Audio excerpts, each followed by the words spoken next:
Good morning friends. आज का हमारा टॉपिक है फार्मास्यूटिकल बायोटेक्नोलॉजी पार्ट 2। जो पार्ट 1 था वो जेनेटिक्स पे था।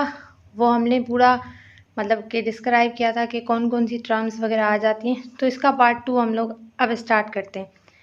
तो इसके पार्ट 2 में जो टर्म्स रह गई थी ना उसके बारे में पढ़ेंगे। उसके बाद जीन एक्सप्रेशन के बारे में देखेंगे। इसमें एक टर्म यूज़ होती है हेप्लॉइड सेल और दूसरी डेप्लॉइड सेल।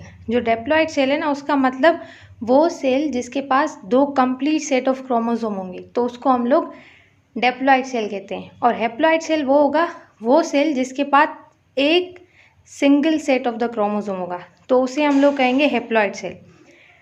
जैसे कि मतलब कि जो डेप्लॉइड सेल होगा ना, जो एम्ब्रियो सेल होता है ना उसको हम लोग डेप्लॉइड सेल कहेंगे। एम्ब्रियो सेल डेप्लॉइड सेल कैसे होगा? एम्ब्रियो के पास क्या होता है, एक तो 2 पेरेंट्स होते हैं ना, एक तो फीमेल दूसरा मेल, सही है। तो इसको एक सेट जो क्रोमोसोम का है ना वो फीमेल से मिलता है मतलब मदर से मिलता है, और एक जो सेट है ना वो मिलता है फादर से। तो उसके पास जो मतलब कि सेल बनता है ना एम्ब्रियो वो डेप्लॉइड होगा। तो एम्ब्रियो जो होगा ना वो डेप्लॉइड होगा। हेप्लॉइड सेल मतलब जैसे गैमेट्स। गैमेट्स क्या होते हैं? डेप्लॉइड सेल होता है वो डिवाइड होता है और गैमेट्स बनाता है, सही है। जिसमें स्पर्म एंड ओवा ये क्या है? गैमेट्स है। तो गैमेट्स क्या होते हैं? हेप्लॉइड होते हैं। जैसे फादर है वो हेप्लॉइड मतलब अपने गैमेट्स स्पर्म शेयर करता है, और फीमेल जो है ना मतलब कि जैसे मदर वो अपना जो हेप्लॉइड सेल है ना वो कौन सा होगा जिसके पास सिर्फ सिंगल सेट होगा क्रोमोसोम का, वो होगा ओवम। जब ये दोनों फ्यूज होते हैं तो एम्ब्रियो बनता है। तो जो एम्ब्रियो बनेगा वो डेप्लॉइड होगा और जो गैमेट्स हैं वो क्या होंगे? Haploid cells. होप ये क्लियर है आपको। अब आ जाते हैं क्रोमेटिन। मतलब यहाँ वर्ड आ रहा है क्रोमेटिन। हमने क्रोमोसोम तक किया था, अब क्रोमेटिन क्या है? क्रोमेटिन एक नेटवर्क है या कॉम्प्लेक्स है किसका? हिस्टोन प्रोटीन्स होते हैं और डीएनए का। मतलब हिस्टोन प्रोटीन और डीएनए का जो कॉम्प्लेक्स होगा उसे हम लोग क्या कहेंगे? क्रोमेटिन, सही है। यहाँ पे कुछ मतलब के वैल्यूज़ हैं जो मैं आपको बताना चाह रही हूँ।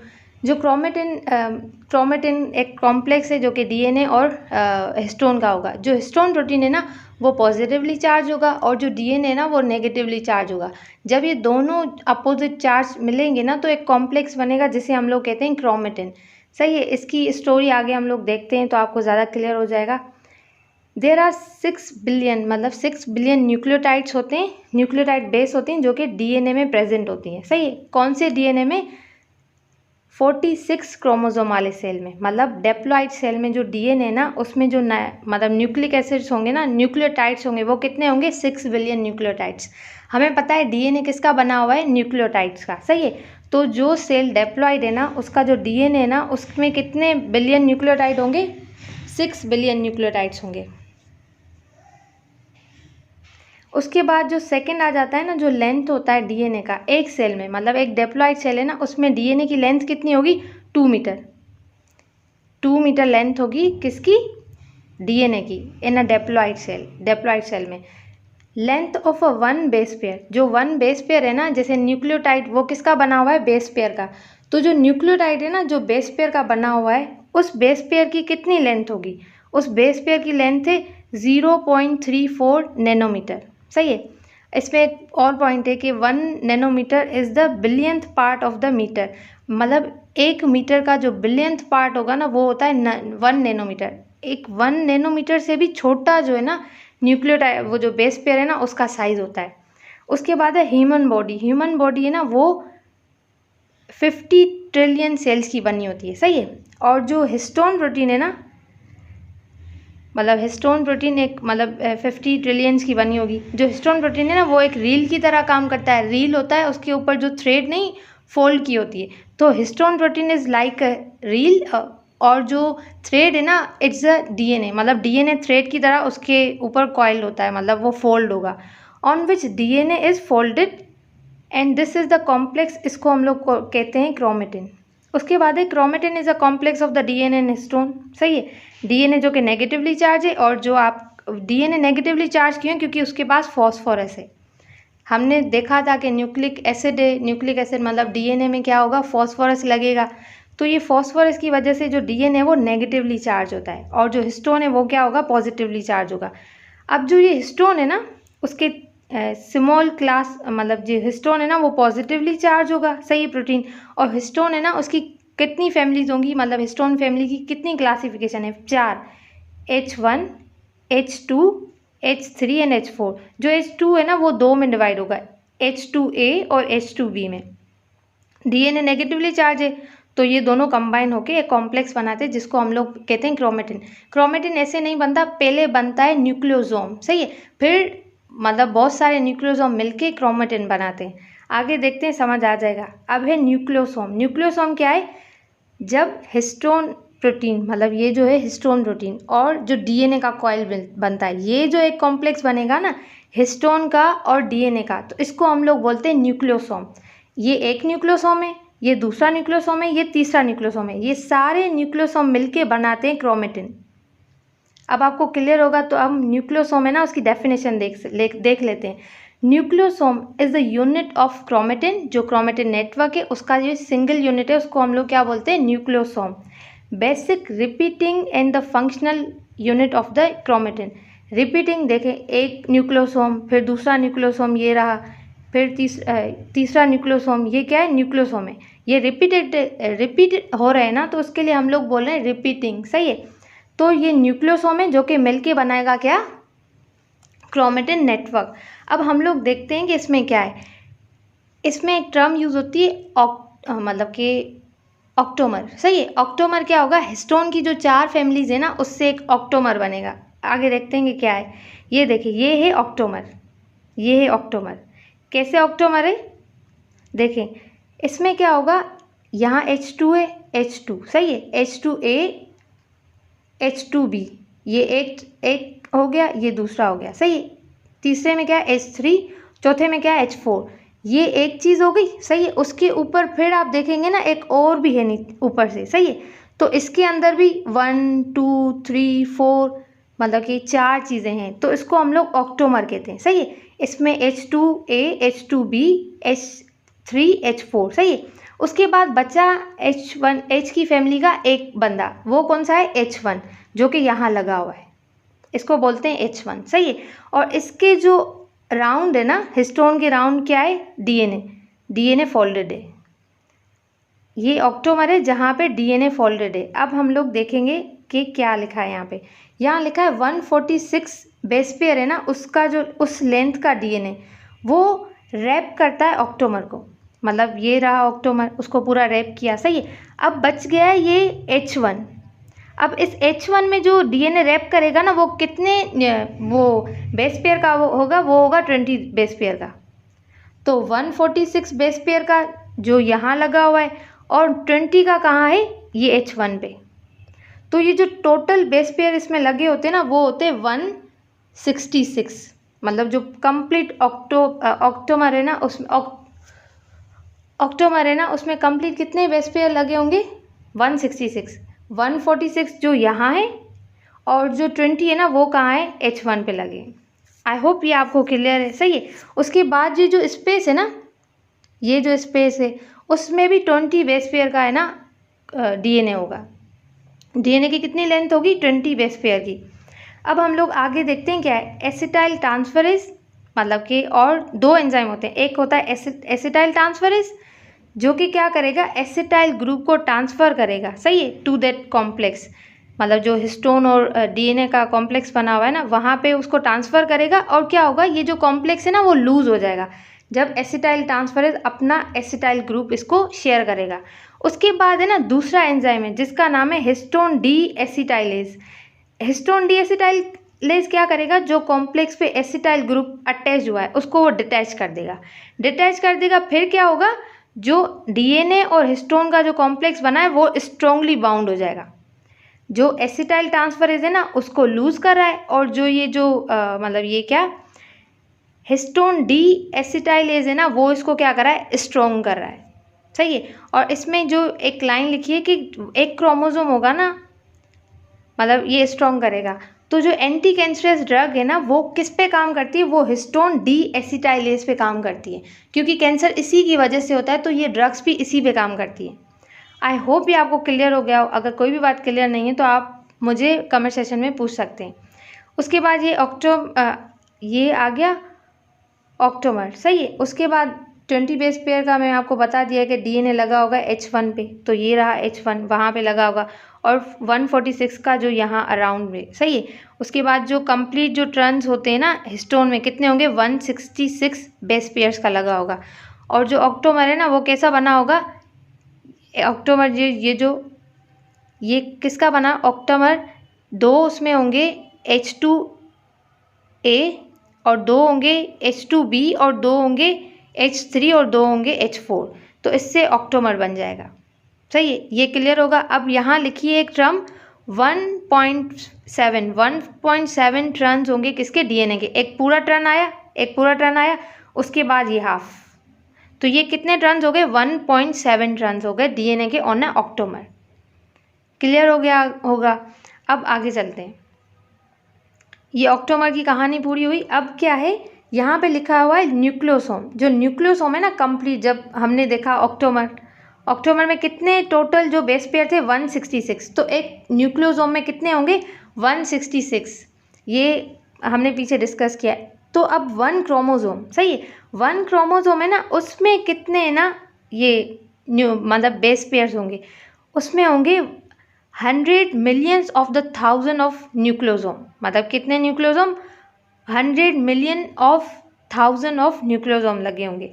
अब जो लिंकर था, जैसे एक ये रहा, उसके बाद ये थोड़ा स्पेस आ रहा था, फिर ये न्यूक्लियोसोम है, उसके बाद स्पेस आ रहा है, तो इस स्पेसर को हम लोग क्या कहते हैं, DNA लिंकर, सही है, लिंकर DNA। तो लिंकर DNA जो स्पेस है ना बिटवीन दिस, वो कितने बेस पेयर के हैं, वो 20 बेस पेयर के।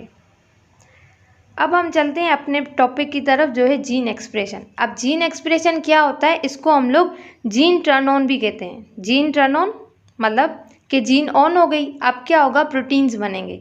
तो जीन एक्सप्रेशन का क्या होता है, जीन एक्सप्रेशन में 2 प्रोसेस होते हैं, एक ट्रांसक्रिप्शन, दूसरा होता है ट्रांसलोकेशन। तो हम लोग वो आगे देखेंगे। तो जीन एक्सप्रेशन में जो चीज़ इन्वॉल्व होती है तो उससे हम लोग कहते हैं जीन, सही है। ये जीन है क्या, मैंने आपको पहले ही बताया, जीन क्या है, ये जेनेटिक मटेरियल या कोड्स होते हैं, जीन में जीन कोडेड होगी, सही है। इसमें कोड्स होंगे प्रोटीन के कि किस तरह का प्रोटीन बनेगा। हमें पता है कि डिफरेंट तरह के प्रोटीन होते हैं। कुछ प्रोटीन ऐसे होते हैं जो रिसेप्टर की तरह काम करते हैं, कुछ ट्रांसपोर्टर की तरह काम करते हैं, और कुछ एंजाइम्स की तरह काम करते हैं, और कुछ हार्मोन्स की तरह काम करते हैं। तो जीन में जैसा कोड होगा ना वैसा प्रोटीन बनेगा। और जो जीन एक्सप्रेशन है ना, उसका फाइनल प्रोडक्ट क्या बनता है, प्रोटीन्स बनते हैं। उसमें मतलब अमाइनो एसिड बनेगा, वो फिर प्रोटीन्स बनाएगा। तो जो फाइनल प्रोडक्ट है वो है क्या, प्रोटीन्स है। तो जीन में कोड्स होते हैं फॉर द प्रोटीन। जीन क्या है, यूनिट ऑफ द हेरिडिटी है, सही है। इससे हम स्ट्रेच ऑफ DNA भी कहते हैं, या sequence of the nucleic acid भी कहते हैं। अब ये इसमें बेसिक इंस्ट्रक्शन लगी होगी, सही है। जो जीन है ना उसमें कोडेड इन्फॉर्मेशन होती है for the type of protein, मतलब किस तरह का प्रोटीन या RNA बनेगा। हमें पता है RNA के भी 3 टाइप्स हैं, मैसेंजर RNA, राइबोसोमल RNA और ट्रांसफर RNA। अब प्रोटीन का फंक्शन, मतलब प्रोटीन हमारे क्या है, फंक्शनल यूनिट्स है ना, वो फंक्शन परफॉर्म करेंगे as a hormone, as a transporter, as a enzyme, ये सारे। उसके बाद है जीन जो है ना होल्ड करती है इन्फॉर्मेशन। जीन के अंदर इन्फॉर्मेशन होगी जो कि बिल्डअप करेगी क्या, हमारे सेल जो लिविंग ऑर्गेनिज्म है उसके सेल्स को बनाएगी और उनको मेंटेन भी रखेगी। उसके बाद जीन है ना वही क्या करती है, जो जेनेटिक इन्फॉर्मेशन है वो ट्रांसफ़र करती है from the parents to the offspring. उसके बाद ऑल लिविंग थिंग्स, जो भी लिविंग थिंग्स है ना डिपेंड करते हैं जीन में। अगर जीन होगी तो सेल डिवाइड होंगे, उससे दूसरे सेल्स बनेंगे, तभी तो मतलब लिविंग ऑर्गेनिजम्स बनेंगे। तो ये सब चीज़ है ना वो डिपेंड करती है जीन में। तो जीन एक्सप्रेशन में जो मेन वर्ड है ना वही जीन का यूज़ हो रहा है, तो ऑब्वियसली इसमें हम लोग जीन से डील करेंगे। तो जीन एक्सप्रेशन के जो 2 मतलब के प्रोसेसेस हैं, एक ट्रांसक्रिप्शन, दूसरा ट्रांसलोकेशन। अब उस पर चलते हैं। यहाँ पे फ्रेंड्स ट्रांसक्रिप्शन, तो ये याद रखिएगा, जो ट्रांसक्रिप्शन है ना वो न्यूक्लियस के अंदर होगी, और जो ट्रांसलोकेशन है ना वो साइटोप्लाज्म में होगी। जो मतलब न्यूक्लियस के अंदर हो रही है ना ट्रांसक्रिप्शन, इसमें क्या होगा, DNA से मैसेंजर RNA बनेगा, और मैसेंजर RNA के पास कोड होगा, जो कि कोड लेके वो जाएगा साइटोप्लाज्म की तरफ। साइटोप्लाज्म के पास जाएगा और बोलेगा ये स्पेसिफिक अमाइनो एसिड है, तुम इसको बनाओ। और हमें पता है अमाइनो एसिड मिलके फिर क्या बनाएंगे, प्रोटीन्स। तो बेसिकली हमें प्रोटीन्स ही चाहिए, लेकिन हम लोग क्या करेंगे, एक सीक्वेंस से चलते हैं। अब क्या है, जो ट्रांसक्रिप्शन है वो न्यूक्लियस के अंदर होगी, सही है, और नंबर ऑफ मतलब जो न्यूक्लियस के अंदर हो रही है वो मतलब ट्रांसक्रिप्शन हो रही है, हमें पता है कि जो ट्रांसक्रिप्शन होगी उससे डीएनए से क्या बनेगा, आरएनए बनेगा। तो डीएनए डबल स्टैंडर्ड होगा। तो यहाँ पे लिखा है, यहाँ पे आपको दिख रहा होगा, यहाँ है डबल लेयर्स है ना, 5 to 3 और 3 to 5, सही है। एक सेंस है, दूसरा एंटी सेंस है, सही है। तो इसमें क्या होगा, 5 to 3 मतलब ये जो नाइट्रोजनस बेसिस होती है ना वो लगी होती है। तो 5 to 3 और 3 to 5, जो 5 to 3 है ना वो उसे हम सेंस कहते हैं, और जो 3 to 5 है ना उससे एंटी सेंस कहते हैं। एंटी सेंस को हम लोग टेम्पलेट भी बोलते हैं। और इसमें होता है कोड, जो हमारा मैसेंजर आरएनए बन रहा है ना वो एंटी सेंस से ही बनेगा, एंटी सेंस से हमारा मैसेंजर आरएनए बनेगा। ट्रांसक्रिप्शन में क्या होगा, जो आरएनए पॉलीमरेज जो कि एंजाइम है, जो कि ट्रांसक्रिप्शन को रेगुलेट करता है, कौन, वो आरएनए पॉलीमरेज होगा। और जो आरएनए पॉलीमरेज है ना उसके 3 टाइप्स हैं, 1 2 3। जो आरएनए पॉलीमरेज ट्रांसक्रिप्शन में इन्वॉल्व होगा ना वो होता है टाइप 2 का, सही है, रिस्पॉन्सिबल फॉर द ट्रांसक्रिप्शन। उसके बाद है प्रोमोटर। अब क्या होता है, यहाँ पे जो 2 लेयर्स थी 5 to 3 और 3 to 5, सही है, इस पे क्या होता है, ये जो बेस पेयर है यहाँ पे एक प्रोमोटर होता है जो कि प्रोमोट करेगा किसको, ट्रांसक्रिप्शन को।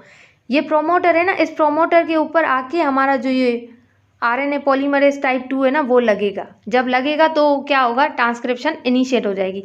तो जो ट्रांसक्रिप्शन इनिशिएट पॉइंट है ना वो कब होगा, जब प्रोमोटर है ना उसके बाद ये वाला, इसको हम लोग बोलते हैं ट्रांसक्रिप्शन इनिशिएटिव पॉइंट, मतलब जो ट्रांसक्रिप्शन को इनिशिएट करेगा। तो जो प्रोमोटर है ना वो डीएनए में ही लगा होगा। ये देखें डीएनए के डबल स्टैंड, तो यहाँ पे प्रोमोटर लगा हुआ है, सही है। सेगमेंट कंटेंट प्रोमोटर है ना उसके पास कितने बेस पेयर होंगे, 100 से लेके 1000 मैक्सिमम, मतलब मिनिमम 100 बेस पेयर होंगे और मैक्सिमम 1000 बेस पेयर होंगे। प्रोमोटर पे जाके ही आरएनए पॉलीमरेज लगेगा। ट्रांसक्रिप्शन अक्कर इन, मतलब जो ट्रांसक्रिप्शन होती है वो एंटी सेंस स्ट्रैंड में होगी, जो मैंने आपको पहले ही बताया, जिसको हम लोग टेम्पलेट कहते हैं और जिसपे कोड्स होते हैं। उसके बाद जो आरएनए पॉलीमरेज वो अटैच होगा प्रोमोटर पे, सही है। Location of the promoter, promoter की लोकेशन क्या है, adjacent to the initiative point of the transcription, मतलब ये प्रोमोटर है, सही है। उसके बाद ट्रांसक्रिप्शन यहाँ से इनिशिएट हो रही है। उसके बाद है adjacent to the initiator transcription, मतलब यहाँ से ट्रांसक्रिप्शन इनिशिएट हो रही है तो इसके एडजेसेंट में क्या लगा हुआ है, प्रोमोटर लगा हुआ है। तो ये है ट्रांसक्रिप्शन, मतलब ट्रांसक्रिप्शन में क्या होगा, डीएनए से हमारा मैसेंजर आरएनए बन गया। जो मैसेंजर आरएनए बना है वो कहाँ से बना है, एंटी सेंस जो पॉइंट है ना उससे। तो जो मैसेंजर आरएनए बना है ना वो इसका उलट होगा, मतलब वो सेंस होगा।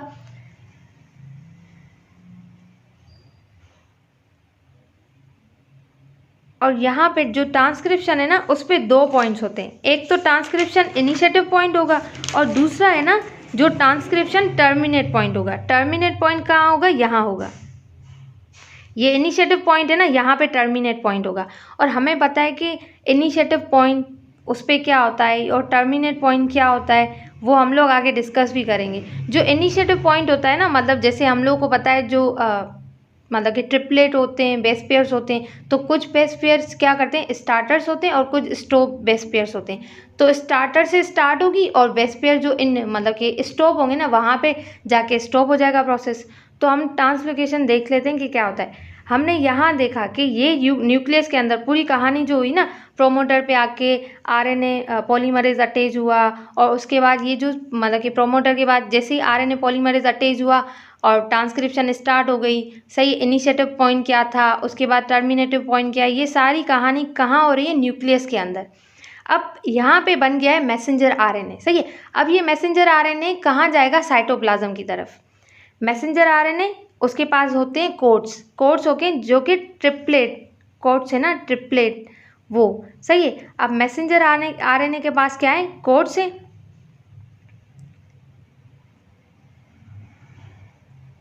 मैसेंजर आरएनए हैज़ कोड्स जो कि ट्रिपलेट्स होंगे, मतलब इसमें कितने नाइट्रोजनस बेस होंगे, 3 बेस पेयर्स होंगे। वो कोई भी हो सकते हैं, एडेनाइन, ग्वाइनाइन, साइटोसिन एंड यूरेसिल, क्योंकि डीएनए यूरेसिल का बना होता है। तो क्या होता है, आरएनए में थायमिन होगा यूरेसिल की जगह पे। तो यहाँ पे हम लोग जो बेस पेयर्स की बात करें ना, GCU जो कि एलेनिन का जो है, तो ये क्या है, साइटोसिन गुआनिन, साइटोसिन, यूरेसिल, ये एक बेस पेयर है, सही है। ये ट्रिपलेट है जो कि इंडिकेट कर रहा है अगर मैसेंजर आरएनए के पास ये ट्रिपलेट है तो वो क्या इंडिकेट करेगा कि किस तरह का बनेगा हमारा, मतलब जो अमाइनो एसिड बनेगा वो एलेलिन होगा। अगर आरएनए के पास कौन सा बेस पेयर है, GUC, सही है। GUC है तो वो कौन सा अमाइनो एसिड बनाएगा, वो अमाइनो एसिड बनाएगा एलेलिन, सही है। उसके बाद क्या होता है कि ये जो ट्रिपलेट कोड है, सही है, इसमें भी कोड्स होते हैं। ट्रिपलेट कोड्स है ना, कोई स्टार्ट कोड होगा और स्टॉप कोड होगा। जब स्टार्ट कोड आएगा ना वहाँ से क्या होगा, प्रोसेस स्टार्ट हो जाएगा, और जैसे ही स्टॉप कोड आएगा ना वहाँ पे प्रोसेस स्टॉप हो जाएगा। अब मैसेंजर आरएनए क्या करेगा, साइटोप्लाज्म की तरफ आएगा और फिर इंटरेक्ट करेगा दो तरह के दूसरे आरएनए से, ट्रांसफर आरएनए और राइबोसोमल आरएनए। उनके साथ ये मतलब क्या करेगा, इंटरेक्ट करेगा और उनको बताएगा कि क्या बनने, हमें प्रोटीन्स चाहिए तो उसके लिए अमाइनो एसिड्स बनाओ। तो ये राइबोसोम की तरफ जाएंगे। राइबोसोम कहाँ होते हैं, रफ एंडोप्लाज्मिक रेटिकुलम। तो ये राइबोसोम की तरफ जाएंगे और रफ एंडोप्लाज्मिक रेटिकुलम में जो राइबोसोम है उनको बोलेंगे कि तुम अमाइनो एसिड्स बनाओ, क्योंकि हमें पता है राइबोसोम्स प्रोटीन्स बनाते हैं, तो वो अमाइनो एसिड्स बनाएंगे। अमाइनो एसिड्स कलेक्ट होंगे तो फिर प्रोटीन बनेंगे। जिस तरह का अमाइनो एसिड बनेगा उसी तरह का प्रोटीन बनेगा। तो ऐसे होती है हमारी वो जो ट्रांसलोकेशन। अब जो हम लोग ये जो ट्रिपलेट की बात कर रहे थे, जो 3 कोड्स हैं जिसकी बात कर रहे थे, उसके जो कोड्स है ना, मतलब यूनिवर्सल कोड्स कितने होते हैं, 64 यूनिवर्सल कोड्स होते हैं। Single amino acid can be formed from more than 1 code, मतलब एक कोड से ज़्यादा कोड से, मतलब जो एक अमाइनो एसिड है ना उसके लिए सिर्फ एक कोड नहीं होगा, एक से ज़्यादा कोड्स हो सकते हैं। इसका मतलब ये जीन एक्सप्रेशन में जो प्रोडक्ट्स मिलती है ना वो क्या होती है, प्रोटीन्स होंगे और आरएनए होंगे। जैसे हम लोगों ने देखा पहले मैसेंजर आरएनए बन रहा है, उसके बाद प्रोटीन बन रहे हैं, तो उसका जो एंड प्रोडक्ट होगा ना वो कौन सा होगा, प्रोटीन्स एंड आरएनए। तो यहाँ मैं कोड्स की बात कर रही थी कि स्टार्ट कोड और स्टॉप कोड होगा। जब स्टार्ट कोड होता है ना, जो जिसे हम लोग बोलते हैं AUG, स्टार्ट कोड, यहाँ पे बेस पेयर है, सही है। यहाँ से हमारा ना यहाँ पे AGUA, सही है, फिर A, सही है, ये आ रहे हैं। उसके बाद आ रहा है AUG। जहाँ से AUG होगा ना वहाँ से प्रोसेस स्टार्ट हो जाएगा। ये स्टार्ट कोड है और इससे जो हम लोग नाम देते हैं ना वो मिथायोनिन भी बोलते हैं, इसको हम लोग स्टार्ट कोड बोलते हैं। जैसे ही ये कोड आएगा ना उससे प्रोसेस स्टार्ट हो जाएगा। उसके बाद हमारे पास होते हैं स्टॉप कोड। स्टॉप कोड्स क्या होंगे, जिसके बाद प्रोसेस स्टॉप हो जाएगा, जैसे UAG और UAA और UGA। ये क्या है, ये हमारे स्टॉप कोड्स हैं। ये जब कोड्स आएंगे ना तो प्रोसेस स्टॉप हो जाएगा। मतलब अब ये प्रोसेस पूरा चल रहा था, यहाँ था AUG जो कि स्टार्ट कोड था, फिर चला प्रोसेस चला, यहाँ पे इनमें से कोई भी आ जाएगा, UAG आ गया तो प्रोसेस स्टॉप हो जाएगा। तो ये होता है पूरा। आई होप ये ट्रांसक्रिप्शन आपको समझ आ गया, जीन एक्सप्रेशन समझ आ गया होगा। 2 प्रोसेस हैं, ट्रांसक्रिप्शन, ट्रांसलोकेशन। ट्रांसक्रिप्शन न्यूक्लियस के अंदर और ट्रांसलेशन जो हो रही है वो कहाँ हो रही है, ट्रांसलेशन हो रही है साइटोप्लाज्म या साइटोसोल उसकी तरफ, सही है। और जो मतलब कि साइटोप्लाज्म में ट्रांसलेशन हो रही है वहाँ पे क्या बन रहे हैं, प्रोटीन्स बन रहे हैं, अमाइनो एसिड्स बन रहे हैं, और इसकी जो एंड प्रोडक्ट्स है ना जीन एक्सप्रेशन की वो क्या है, आरएनए और प्रोटीन्स। आई होप वीडियो आपको क्लियर होगी। अगर वीडियो क्लियर हुई है या वीडियो अच्छी लगी है तो वीडियो को लाइक करना